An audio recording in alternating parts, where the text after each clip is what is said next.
Dyan. And all things, whatsoever ye shall ask in prayer, believing, ye shall receive. Tayo po yung sabihin ng manalangin. Panginoon, salamat po sa araw ito, sa inyong patuloy na biyaya at pagpapakain ng espiritual na salita. Salamat po, O Diyos, sa patuloy ng pagsama sa amin at patuloy po kaming humihingi ng pag-iingat sa iyo at kaunawaan, karunungan sa aming pag-aaralan. Nawa, Panginoon, Ikaw ang tumayo sa aming pong harapan at tulungan niyo po about sa amin na maunawaan ang inyong pong salita at mabuhay kami, Panginoon, na ayon, Panginoon, sa inyong pong salita, sapagkat kung wala niyo salita, Panginoon, kami po ay maaaring magkasala sa iyo. Kaya po, Diyos, gamitin niyo po ang Espiritu, buksan ng puso at isipan at patuloy na turuan ng bawat isa. Alisin niyo po ang maaaring hadlang sa inyong pong kalagitnaan upang kami po ay makaunawa sa inyong pong salita at alisin niyo po si Satanas sa ipong kalagitnaan. Salamat po, Panginoon, sa aming dalangin, sa pangalan ni Jesus. Amen. Dagdag po patungkol po sa mensahe po kanina. Bagaman nasabi nga po ni Preacher Gaylord patungkol sa buhay ni David, na yung pagiging mabait ni David ay nagampanan niya pa rin sa gitna ng hari, ay sa tingin ko ay dahil sa karanasan ni David nung siya ay nasa poder pa ng kanyang mga magulang at mga kapatid. Dahil itong si David ay maaaring binubuli sa kanyang kalalagayan dahil siya isang pastor, siya isang taga-akay lamang ng mga tupad kambing at taga-kumpay, maaaring nakakaranas ng pagbubuli ng kanyang mga kapatid. At yung kanyang mga kapatid naman ay nandun sa palasyo at nakikisalamuha sa matataas na tao. At na-develop kay David yung pagiging isang mabait simula nun. Kung kaya nung dumating sa punto na kaharap niya din ng hari, ay mas lalo siya naging mabait kahit gano'n ang kalalagayan ng kaisipan at puso ng hari sa kanya. Kaya talagang yung karanasan ang nagiging tungtungan natin kung ano tayo ngayon.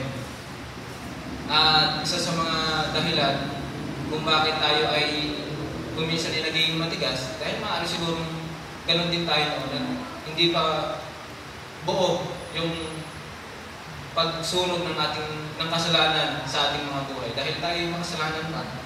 At ayun po, salamat sa Panginoon sa buhay ni David sa pagpapakita ng mga ganung bagay para tayo ay matutuan po. Pero ang ating pong pag-uusapan ngayon ay patungkol sa panalangin. Nabasa po natin diyan. Basahin ko po ulit. And all things, whatsoever ye shall ask in prayer, believing, ye shall receive. Alam naman po natin na sa ating pananalangin meron tatlong sagot ng Diyos, di ba? Yung no, yes, tsaka wait. Yung no, talagang kahit anong gate natin sa Panginoon, ay talagang hindi mapapangyari. Dahil hindi talaga yun ang kalooban ng Panginoon. Yung yes naman, ay talagang, yung wait naman, yun yung punto na gusto ng Diyos, kaso hindi pa panahon. Hindi niya pa gusto, at maaaring nandun tayo sa kalalagayan sa ating nilalapit sa Diyos, na wala pang sagot ng Diyos, maaaring wait yung sagot ng Diyos. Pero yung pangatlo, yung yes, alam niyo po yung yes, merong dalawang klase. Gusto ng Diyos, kaso merong hadlang. Merong mga bagay na hindi maibigay ng Diyos dahil merong mga hadlang. At yun po yung ating pag-uusapan. Yung mga hadlang na yun, gusto ng Diyos, may plano ng Diyos na pagpalain tayo. Kaso, merong mga pangyayari sa buhay o nagagawa tayo kung bakit yung biyaya ng Diyos at yung ating pinapanalangin ay hindi masagot ng Diyos. Unang-una po, ito yung mga bagay na nagiging hadlang sa ating panalangin. Unang-una, nakalagay sa Mark 11:25, yung tayo ay merong unforgiveness. Tayo ay hanggang ngayon merong pang mga hindi napapatawad at meron pang kinikimkim sa ating kalooban. Mark 11:25, unforgiveness, holding unto bitterness, closes the door to mercy. yung hanggang ngayon ay tayo mayroon pa rin sama na loob sa isang kapatid o sa ibang tao, yun yung isa sa magiging dahilan kay David sa tagal. Upang ang biyaya ng Diyos ay masaraduhan o pigilan ng Diyos. Kumbaga yung biyaya ng Diyos ay inihulog na, kaso may tali. At yung tali niya, yun yung ating pagiging makimkimin, tatanim ng sama ng loob, at nagpaplano ng kasakiman sa kapatid o sa kung sino man. Yun yung nagiging dahilan. Sana po ay maunawaan natin ito at huwag tayong magtampo sa Diyos sa mga panalangin na matagal na nating pinapanalangin, na kung titignan natin ay konting bagay lang naman yung pinapanalangin natin, kaso hindi mapangyari ng Diyos, hindi masagot ng Diyos. Sabi diyan, at kailanman kayo'y nakakatayong nagsisipanalangin. Yung ibig sabihin na nakatayo, hindi yung literal na nakatayo, yung naninindigan sa pananalangin. Sabi po diyan, mga kapatawad kayo kung meron kayong anumang laban sa kanino man, upang ang inyong Ama naman na nasa langit ay patawarin kayo ng inyong mga kasalanan. Di ba po? At yung kung minsan, yung talatang yan ay naipaliwanag na yan.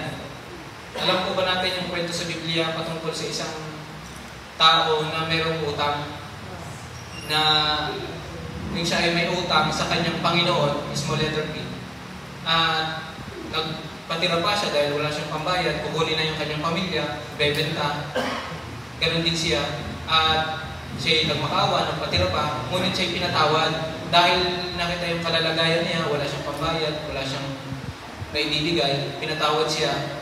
Dahil sa kanyang pakiramdam na yon, na hindi siya nakapagbayad, kailangan niya ng pera, kahit na hindi na siya magbabayad dahil pinatawad na siya. Ngayon, nakita niya yung may utang sa kanya, siningil niya. So nung nakita niya rin na wala rin pambayad, ay hindi niya ginawa yung ginawa sa kanya ng kanyang Panginoon. Sinaktan niya at pinilit niya at kinumkaman niya ng kahit anong makukuha, at talagang kung anong masamang pwedeng gawin ay ginawa niya para makabawi. Parang yung nangyari dito yung sa kontraktor ko, na bumali yung isang trabahador, tapos kinabukasan hindi na pumasok. Ang gusto ng kontraktor ko ay pumunta kahit saglit at susuntukin niya nang makabawi man lang. Doon sa 1,000 binali. Suntok na lang daw, huwag na daw magbayad, pasuntok na lang. So, yun, isa sa kwentong ito ay magiging dahilan para makagawa tayo ng kasalanan kung tayo ay nakaranas sa Diyos ng kapatawaran, ay isang maling gawain, lalo na ng isang Kristiyano. Ano po? Kung tayo ay nakaranas ng pagpapatawad ng Diyos, dapat ganoon din po tayo. Anumang kamali at kasalanan ay bigyan natin ng space yung salitang pagpapatawad para tayo makalaya doon sa bigat nating nararamdaman, dahil tayo po lagi ang lugi pagka tayo hindi nagpapatawad, pagka tayo ay laging may bitbit na bigat sa isang kapatiran o sa kung sino mang tao, ay tayo po lagi ang kawawa. Tayo lagi nakakaramdam ng inis, galit, o anong pakiramdam, ay ibigay na natin sa Panginoon. Panginoon ang bahala sa mga ganyang bagay. Sabi nga sa Luke 6:37, magpatawad kung gusto nating tayo patawarin din. Forgive and you shall be forgiven. Dapat ganun po ang ating pong mindset. Kung anong gusto mong gawin sa iyo, yun din ang gawin mo sa ibang tao. Kung gusto mong pinapatawad ka, ay magpatawad ka. Kung gusto mong ikaw ay tinutulungan, ay matuto tayong tumulong. Kung gusto natin tayo ay pinagbibigyan, ay dapat pinagbibigyan din natin ang iba. Ganun lang naman po ang cycle ng buhay. Nakakaranas tayo ng mga bagay-bagay na pangit dahil yun din ang minsan ang nagagawa natin sa ibang tao. Pangalawa po, una, unforgiveness. Tayo ay meron pa rin kim-kim na galit sa kung sino man. Kung kaya't ang panalangin na inilalapit natin sa Diyos ay hindi niya sinasagot. Pangalawa, tagong kasalanan. Psalms 66 verse 18. Hidden sin. Secret sin can silence your spiritual authority. Lahat ng tagong kasalanan ay palaging merong kalalabasan. Kahit nga katago yan, kahit ikaw lang ang nakakakita ng pinagagagawa mo, lalabas at lalabas ang bunga ng ating kasalanan. At ang pinakamasakit pa ay hindi ikaw yung tinubuan ng bunga, kundi ibang tao para ma-realize mo yung pagkakamali. Alam niyo po, naalala ko yung preaching ni Pastor, yung patungkol sa isang hari. At pinanindigan niya yung maling utos niya. Ang problema, yung sa maling utos niya, siya ang natirang buhay. Kaso, yung kanyang mga nasasakupan, yun yung lahat ay nangamatay. So napakahirap po pagka alam natin at pinaparamdam sa atin ng Holy Espiritu yung kasalanan natin. Parang ito yung kasalanan ko, ito yung ginawa ko, ito na yung bunga. Kaso ang masama, sa mahal natin sa buhay pinatama. Yun yung isa sa masakit. Okay lang sana kung sa atin, okay lang sana dahil yun yung bunga ng ating pagkakamali. Kaso pinapadaan sa mga mahal natin sa buhay. Kung kaya yung ating mga kasalanang tago ay ipagpatawad natin sa Diyos. Ilapit natin sa Diyos, humingi tayo ng tawad.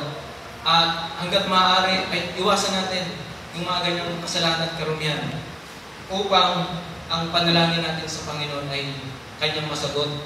At yung bintana ng biyaya ng Diyos ay Kanyang bulimbuksan para sa atin. At kita natin yung kalalagayan, sabi nga ni Tatay Ruben, ang concern niya ay ang ating iglesia. Gusto niyang tumulong, gusto niyang umambag, at salamat sa Panginoon, sinagot yung kanyang panalangin na may simpleng maliit na kontrata, ay isang biyaya ng Diyos yan. Pero ano niyo po, bakit ang tagal na nating hindi umuusad sa ating iglesia nito, ay dahil may mga tago ang bawat isa sa atin na kasalanan. Merong hindi pa rin pinapasakop sa Diyos yung ganong pag-uugali o ganong sistema ng buhay na palagian pa rin natin yung nagagawa, kung kaya nakabinbin pa rin ang biyaya ng Diyos na dapat ay naibibigay na sa atin. At kailangan pa ng pastor sumigaw, hindi dahil siya galit, hindi paunawa. Kailangan pa ng pastor paulit-ulit every Sunday ang patungkol sa ating building. Ay wala nang problema sa nangangaral. Doon na sa mga tagapakinig dahil hindi na, sabi nga, hindi na tayo bago sa bawat mensahe. Tayo matagal ng Kristiyano. Ay halos napakinggan na natin ang preaching patungkol sa pera, patungkol sa iglesia, patungkol sa subining, patungkol sa kaluluwa. Lahat na ay na-topic, doktrina, lahat. At tayo ay loaded na sa napakaraming doktrina. At sa atin na ang pagkakamali, yung aplikasyon na lang ang ating hindi nagagawa.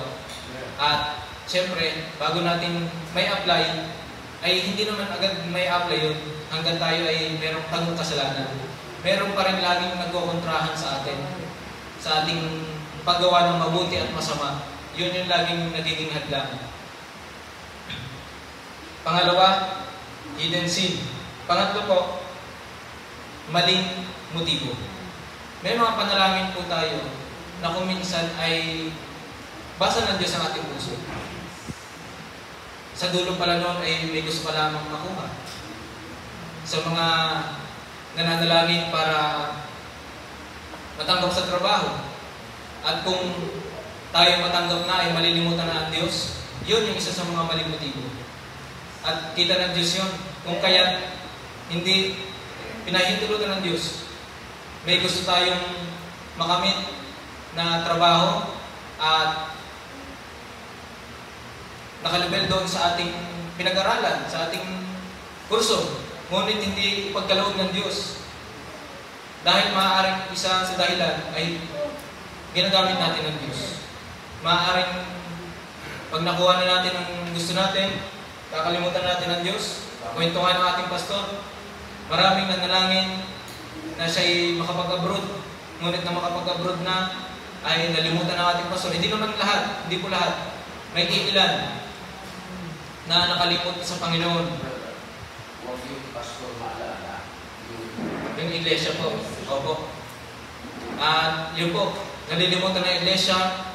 At nawa ay huwag pong dumating sa puntong gano'n. Dahil ang iglesia po, every prayer meeting, lagi pong nananalangin sa inyo na nasa OFW, nasa ibang bansa. At kung kaya't kayo pinagpapala at iniingatan, dahil din sa iglesia, dahil din sa Panginoon. Ano po? Wrong motive. God sees the heart behind every request. Kita ng Diyos yung puso natin, ano ba ang dahilan natin, bakit pinapanalangin natin yung mga ganitong bagay. Nanalangin tayo nang tayo magkatrabaho. Nanalangin tayo na makatapos. Pero hindi. Dahil maaaring ibang motibo natin. Nanalangin ako mapag-abroad. Nanalangin makabayad sa utang. Diba? Napakarami nating inilalapit sa Diyos. Nanalangin tayo na tayo ay makabili ng kung anong mga bagay. Pero hindi pinahintulutan ng Diyos. Maaaring doon sa isang bagay na yun, doon tayo mawawala sa Panginoon. Ano po? Mas nangingibabaw sa atin yung biyaya kaysa sa nagbiyaya, kaysa sa nagbigay. Nalilimutan natin yung halaga ng nagbigay, kaysa mas mahalaga sa atin yung halagang ibinigay sa atin. Huwag po nawang dumating sa atin na meron tayong maling motibo sa Panginoon. Sapagkat kita ng Diyos ang ating puso. Sa ating iglesia, tayo nanalangin na tayo ay magka-aircon, yung ating balcony ay nakatenga pa din, yung ating garahe, yung ating hallway. Napakarami natin pinapanalangin. At yung mga ganyang bagay, nawa ay hindi maging hadlang upang tayo hindi makapagpatuloy. Kahit saan namang aspeto, talagang laging merong pagbibigay. Meron yung sapilitang pagbibigay. Ano po yun? Tax. Diba? Ayaw mo sana magbigay dahil nakita mo yung korupsyon. Diba? Meron nang gustong sa ibang bansa. Gusto nilang huwag muna magpadala para wala mo nang makukuha ang gobyerno. Para walang makukurakot. Diba? Na-issue yun. Meron din namang mga nag-aalyansa na isang taon pwede po bang huwag po muna kami magtatax. Diba? Parang nai-topic din yun. Yung kay, kanina po yung pastor? Hindi po. Kay Basganda po ba yun? Hindi, sa senador. Dahil ito pa mga kristal dami kayo. Sili, Yung sabi kong kamukha ni Pastor, Pastor... Pastor po nila, Pastor Gary. Si... Elay, ako. Ako yan.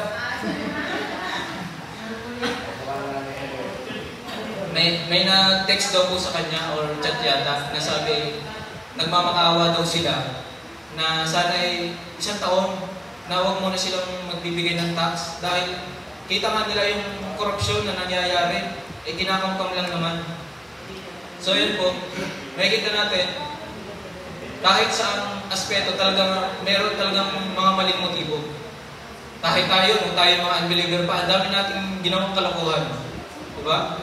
Tayo ay manliligaw pero mga maling motibo. Diba? Pumasok din sa kaisipan natin yung mga ganyang bagay.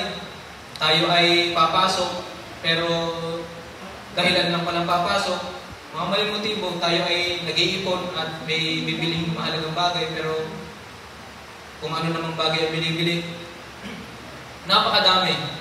Ganon din sa ating buhay bilang isang Kristiyano. Minsan, mali rin yung ating motibo sa ating iglesia, sa ating Diyos na pinaglilingkuran. Ay kita po ng Diyos yan. Kaya kung meron man tayong kaisipan na gano'n, ay baguhin na natin, alisin na natin sa ating puso. At magpaayos tayo sa Diyos, alisin natin yung mga maling motibong yan upang tayo ay maging mabuti sa ating Panginoon. Pangapat po, yung pangatlo ay maling motibo, wrong motive. Ang ginawa ng korupsyon, hindi naman flood control money control. Diba? Hindi yung baha ang nakontrol yung pera. Talagang ang tawag pa sa pera ay basura. Yung kwento ng isang taga-Bilbil, ang sabi na mag-i-deliver sila ng basura ng mga nakamaleta. Pero yun niyo po, basura lang ang tingin sa pinaghihirapan ng mga Pilipino. Napakasakit na makita yung pinaghihirapan. Mayaman naman na sana. Sinerge ko po kanina kung ilang populasyon ng Pilipinas ngayong 2025. Ang nakita ko yung 118.80 billion. Million po, sorry. Million. 118.80 million. So kung makikita natin, yung nakurakot nila, makakatulong na sa bawat isang Pilipino eh. Diba? Makakatulong na sa individual. Kasi billion yung kanilang nakurakot ay talagang maganda na sana ang buhay ng mga Pilipino. Hindi naman lahat. Kasi siyempre may mga sugal-sugal pang nagagawa eh. So pangapat po, neglecting God's Word. Kung bakit may mga panalangin tayong nakatingga sapagkat hindi natin pinahalagan ang salita ng Diyos. Excuse me. When we ignore His Word or His voice, how can we accept direction? Paano natin mauunawaan yung bawat pinapanalangin natin ay mamumanage talaga natin ng ayos? Lalo na sa pagpapamilya. Gusto natin masagot yung panalangin natin na Lord, sana ay makapag-asawa na ako this year dahil tumatanda na ako, Ate Carol. Ay hindi naman natin nauunawaan kung paano ang pagpasok ng pamilya. Hindi pinapaunawaan ng Diyos sa atin dahil hindi tayo nakabase sa salita ng Diyos. Hindi naman sa Ate Carol sinasabihan ko hindi nakabase dahil siya ay dito na umidad, hindi tumanda, umidad lang. So yun po, nawa ay pahalaga natin ang salita ng Diyos. Kung kaya nating mag-devotion tayo. Kahit hindi gabi o sa umaga, para tahimik, para walang istorbo, para walang ingay. Huwag nating kalilimutan ang salita ng Diyos. Magiging kaaway tayo ng Diyos kapag dinilimutan natin ang kanyang salita. Bakit? Nakalagay po yan sa verse 4 ng Proverbs 28. Proverbs 28, verse 4. Sila ang nagpapabaya sa kautusan ay nagsisipuri sa masama. Pero niyo po, pagka tayo wala sa mabuti, nandun tayo sa masama. Ngunit ang nag-iingat ng kautusan ay nakikipagkaalin sa kanila. Di ba? Malinaw po ang salita ng Diyos na pagka pinabayaan natin ang salita ng Diyos, tayo ay nasa panig ng masama. Bakit? Pagka tayo hindi spiritual, madali tayong pasukin ng samot-saring tukso ng kaaway at isang pikit mo lang ay talagang napakadami ng tukso, napakadami ng maaaring maging dahilan para kagalitan tayo ng Diyos. At sabi din po sa verse 9, Proverbs 28:9, siya ang naglalayo ng kaniyang pakinig sa pakikinig ng kautusan, maging ang kaniyang dalangin ay karumalduman. Pero niyo po, pagka tayo ay hindi nakikinig sa salita ng Diyos, gusto lamang natin mapakinggan yung ating panalangin, kaso ang dating sa Diyos ay ito'y karumalduman. Ito'y masama. Ito'y hindi katanggap-tanggap. Kahit na napakaliit ng panalangin natin yun, kung tayo naman ay hindi nakabase sa salita ng Diyos, kung tayo naman ay hindi nagpapasakop sa salita ng Diyos, may mga point pa rin sa ating buhay na hindi pa totally nagpapasakop sa Diyos, meron pa rin galit at kung anumang bagay na negatibo sa atin. Yun ay dahilan para ang panalangin natin ay hindi pakinggan ng Diyos. Yung mga dalangin natin ay karumalduman lang, kahit na tayo mag-iiyak, magtutuwad dito sa harapan, ay isang ingay lamang yun sa Diyos at hindi isang panalangin ng isang tunay na anak. Kaya po, kung meron man tayong mga pagkukulang, ay huwag tayong magkulang sa salita ng Diyos. Huwag tayong magkulang na tayo ay pakainin natin ang ating kaluluwa sa salita ng Diyos. Love the Word, not the world. Mahalin natin ang salita ng Diyos. Bagamat tayo ay nabubuhay dito sa mundong ibabaw, mas maraming oras tayo sa sanlibutang ito ay bigyan natin ng time ang salita ng Diyos sa atin. Sapagkat once na tayo ay nagbigay ng salita ng Panginoon sa ating buhay, isang stepping stone na yun para tayo ay makapanindigan sa ating pananampalataya. Yung pangapat po, neglecting God's Word, kung bakit ang panalangin natin ay karumaldumal sa harapan ng Diyos dahil pinababayaan natin ang salita ng Diyos. Panlima, kulang sa panalangin, kulang sa pananampalataya, lack of faith, doubt limits what God wants to do through. Nagiging limit na lang yung biyaya ng Diyos dahil limitado din yung ating pananampalataya. Limitado din yung ating pagtitiwala sa Diyos. Ang dami natin panalangin pero iilan lang doon yung pinaniniwalaan natin na magagawa ng Diyos.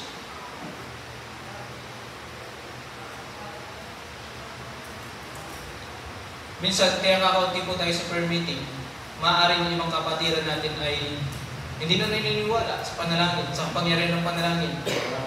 At mas nangibabaw na sa kanila yung parang bang pagpapalipas na lang ng oras pananalangin, yung pag-attend, wala nang halaga. At pagka dumating sa puntong tayo gano'n, ay wala na. Zero na ang ating pananampalataya sa Diyos. Hindi na tayo totally nagtitiwala sa Diyos. Meron namang mga kapatiran na kahit hindi na nakapag-church, ay nagtitiwala pa rin sa pananalangin. Kahit na malayo, naniniwala pa rin sa kapangyarihan ng panalangin. At ang pinakamasakit naman ay naririto tayo sa iglesia, nananalangin tayo, kaso yung ating pananampalataya ay kulang, kakaunti, o kaya naman wala. Pero yun yung mas maganda po siguro kung sa bahay na lang tayo, at least naniniwala tayo sa panalangin, kapangyarihan ng panalangin, kaysa kung nandito tayo sa iglesia at wala naman tayong pananampalataya, ay wala rin po.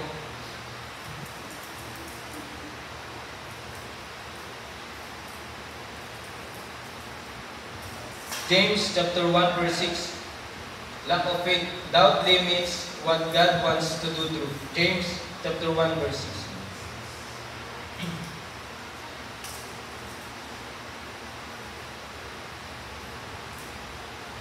Sabi po dyan, James 1:6.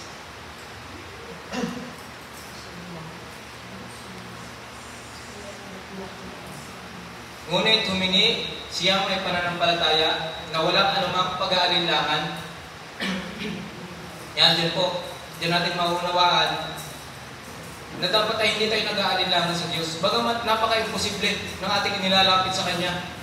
Yung blank check of faith na palagi natin pinapanalangin, napaka-imposible nun na mangyari. Pero huwag tayong mag-alinlangan.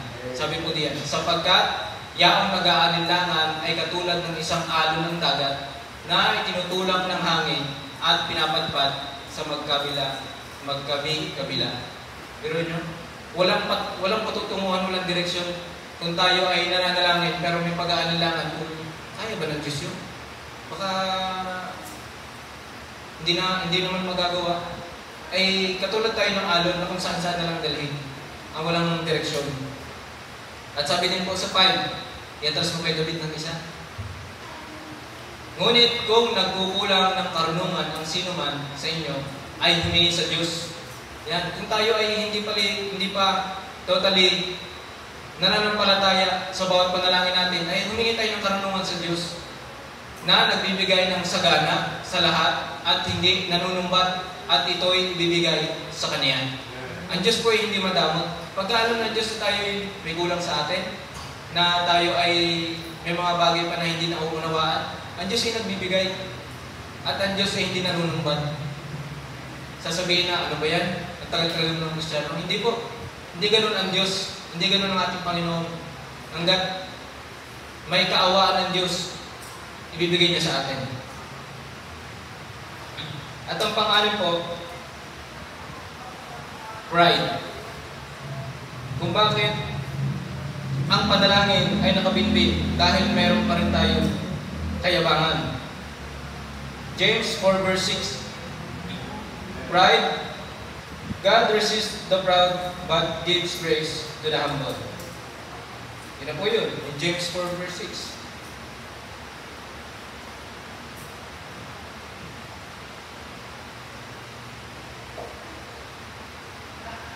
Naalala ko po, nung ako po ay nag-renew ng license doon po sa Manggahan, sa Alfonso. Nasa Cavite pa po ako noon. Eh, medyo okay yung pakiramdam ko dahil nakapag-exam. Dahil nung pag magre-renew ay ano lang, magbabayad lang, ganun yung renew noon. Pero ang plano ko sana, magpadagdag ng restriction.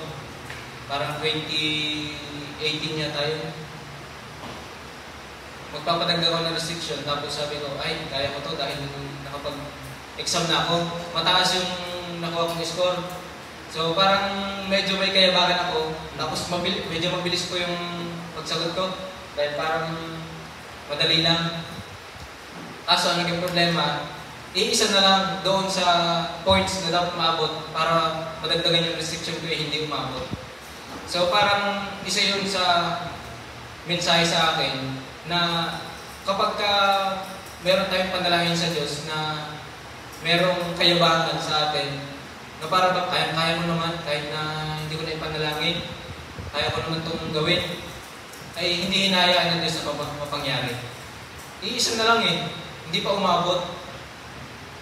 Ay dahil merong pagyayabang sa sarili. Merong maling puso, kung kaya yung ating nilalapit at pinapanalangin sa Panginoon ay hindi niya sinasagot. Kapag tayo po'y palalo, pagka tayo'y mayabang, ay hindi pinapakinggan ng Diyos. Proverbs 11 verse 2.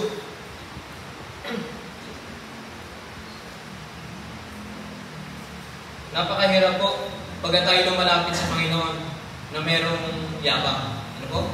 Pride.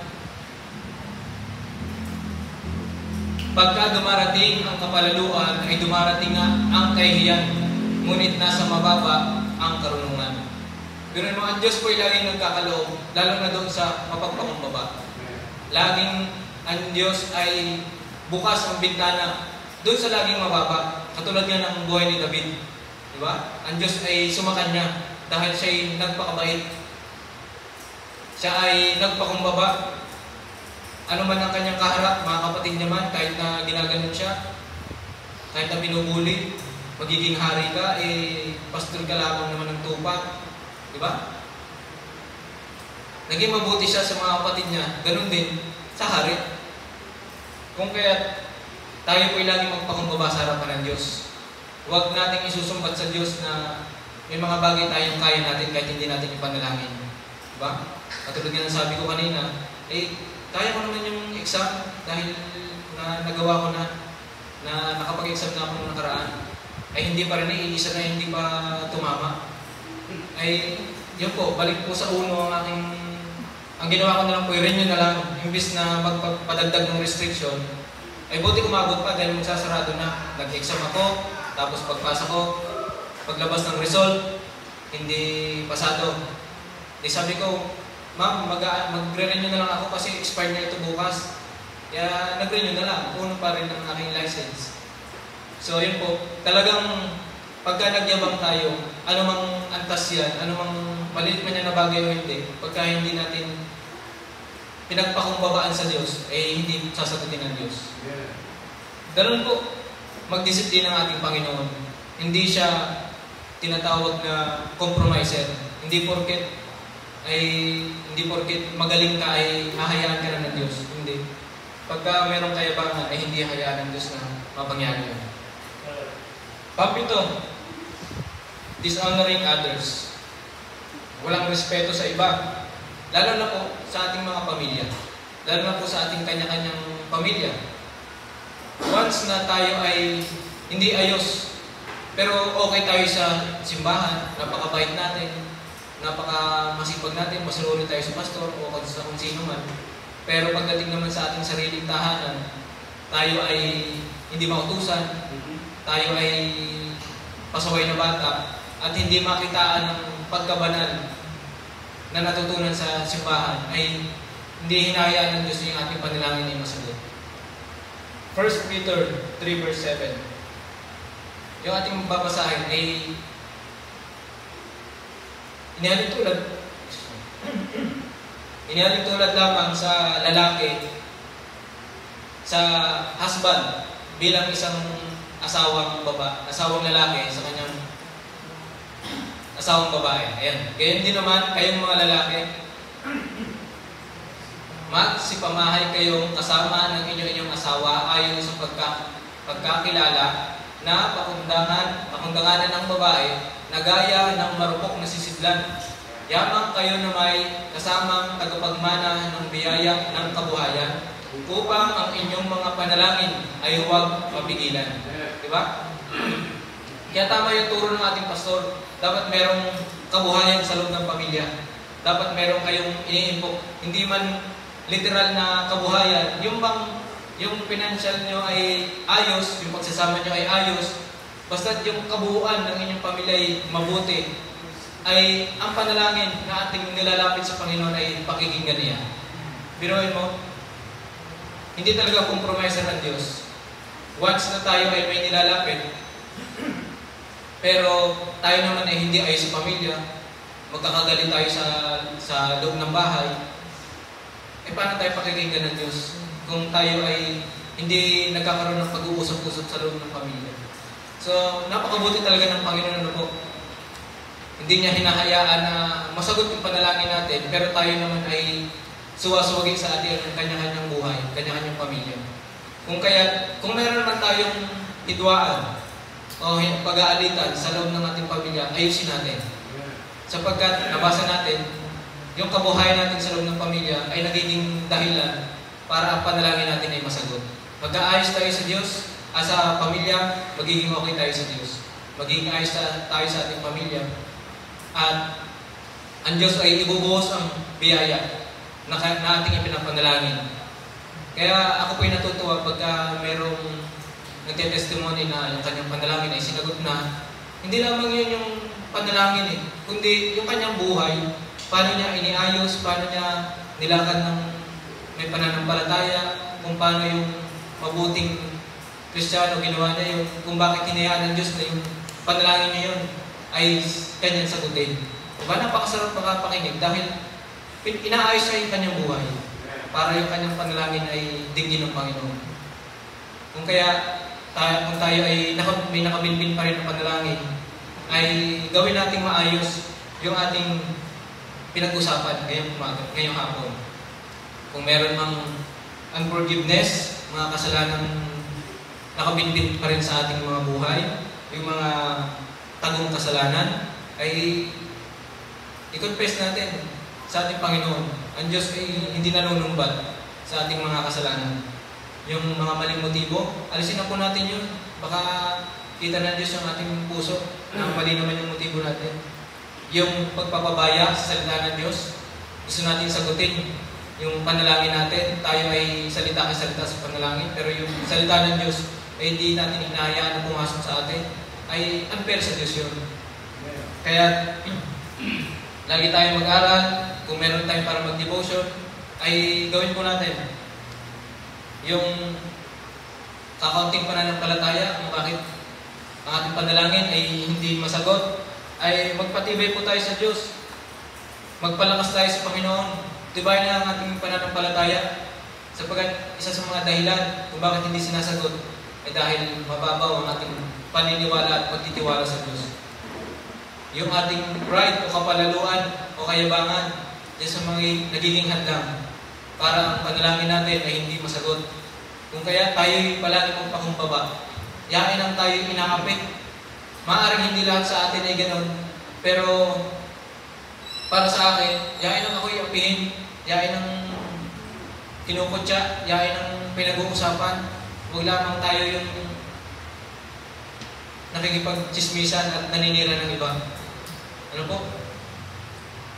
Lagi tayong magpakumbaba sa harapan ng Panginoon o kahit na kaninong tao, sapagkat ang biyaya ng Diyos ay malapit sa mapagpakumbaba. At yung panghuli po, dishonoring others, ay lalo na po sa ating pamilya, ay magpaayos tayo sa ating Panginoon. Dahil isa pala po yun sa mga nagiging dahilan para hindi niya sagutin ang ating panalangin. Pagka hindi tayo ayos sa ating pamilya, lalo na din sa ating iglesia, gusto nating pakinggan nating panalangin, pero suwasawagin naman tayo dito, nagtatalo-talo tayo, ay hindi pakinggan ng Diyos ang ating mga panalangin. Kaya po, sa hapon pong ito ay naway na unawaan natin upang sagutin ng Diyos ang ating mga panalangin.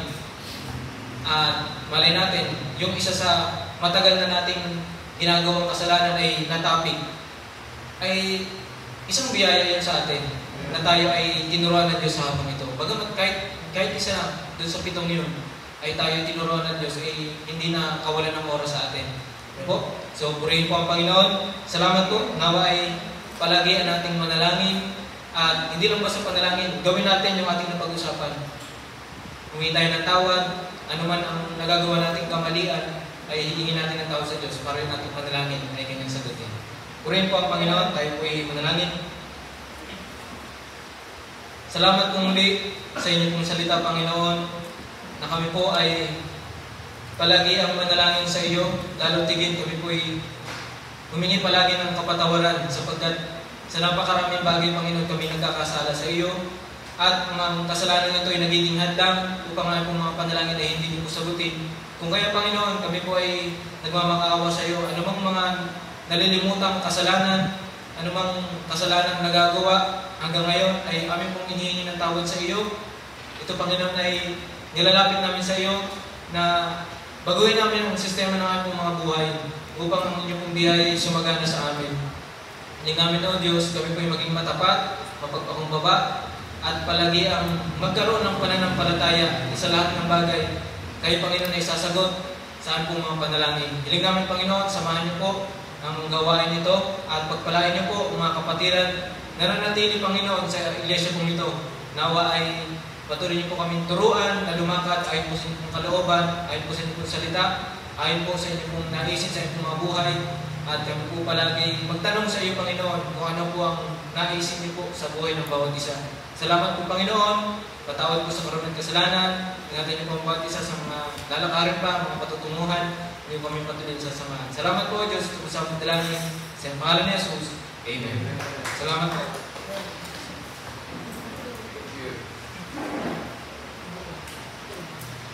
Announcement po, wala po tayo lakad papunta sa Nasugbu. Dahil signal number 1. At baka po yung ating mga pupuntahan na ay may kanya-kanyang tinutang kaso. Si David po na kinalak ay medyo balais na rin ang pakiramdam. Kung mauulanan, baka malala. Si tatay na ulanan na ay baka lumalatin kayo. Kaya ating mo nang ipagpapaliban na hindi yung minamahal natin ang buhay na bigay ng Diyos. At itawag na lang sa Nasugbu at sa Alfonso na sinaguna ang mag-handle ng gawain doon. Kaya mo kung maghatid sa doon? Mag-drive. Ayan. So si David ay maghahatid sa inyo tatay. Ilan ba kayo naririto? Saan din narito? Ayun sa Andy. Parang magugulan na rin si Andy. Nasaan na maraming mo? Okay. Si Sir Joel, ikaw ay nakaluto. Pero uwi ka pa rin sa tax or saan lang? Okay. Kaya ang akin pumabili lang sa inyo mga kapatid nito na rin. Meron po akong tinitingalan ng pastor. At sa pakikwento ni Ate Baby sa akin, sa pakinig si John, nung kami po ay maglahad ng problema, sabi niya, Pastor, alam mo ang karanasan mo sa ministry, parehong-pareho din sa atin. Ngayon, ay sabi ko, kayo po ba ay nag-compromise, nag-adjust? Kayo ba ay nagpiling naging mabait sa mga miyembro kung bakit ngayon ay kayo pinagmala ng Diyos. Doon sa city, kung bakit po si Pastor Asti hirap na hirap sa kanilang gawain doon, mga piloto, 50 miyembro ng piloto, 20 inhinyero, 4 na abogado, 2 doktor, at 5 CPA, na ito ay mga kabataan ng iba sa kanila na nalagaan, maturuan, pinaluto, and then nakikita niyo yung asal ng mga tao ito ay rebellious. Dahil minsan mo may mga ugali na hindi may suko palaban sa pastor. Kaya ang ginawa ni Pastor Asti, binira niya ang mga masamang ugali. Sabi ni Jess, yung pastor natin ay nag-review. Kanina, ang bili na yung asawa ko mong sumigaw at makatiyang ng lalamunan at magalit ang iyong likod. Talagang masakit ang likod. Pero alam niyo yung urge ng banal na Espiritu kasi it's the battle between good and evil.